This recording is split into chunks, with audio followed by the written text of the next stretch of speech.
நீங்கள் முன்னேறக்கூடாதபடி உங்கள் முன் சில பெரிய தடை இருக்கலாம்.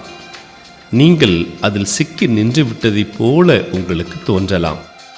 அவைகளை குறித்து கவலைப்படாதிருங்கள்.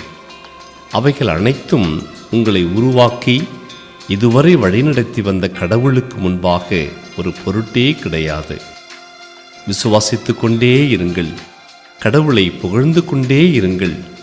அவர் மீது நம்பிக்கையுடன் எதிர்பார்த்து கொண்டே இருங்கள்.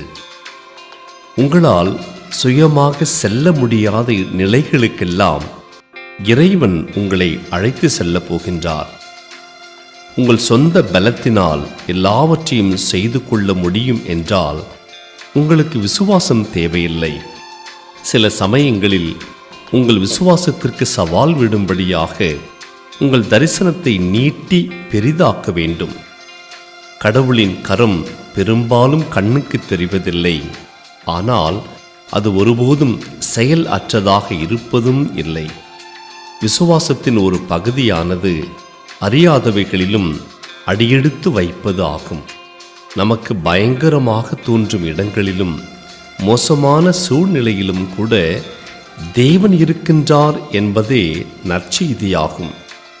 அப்படிப்பட்ட இடங்களில் நீங்கள் சுயமாக செயல்படுவதை நிறுத்தி விடுகின்றபடியால் அங்கு சர்வ வல்லமையுள்ள தேவன் தன்னை வெளிப்படுத்துவதை நீங்கள் காண்பீர்கள். உங்களுக்கு பெரிய மலையாகவும் புத்திக்கு எட்டாததாகவும் தோன்றும் இடத்திலும் நீங்கள் சற்றும் கற்பனை செய்திராத உயரத்திற்கு உங்களை தூக்கி செல்ல கடவுள் வல்லவராயிருக்கின்றார்.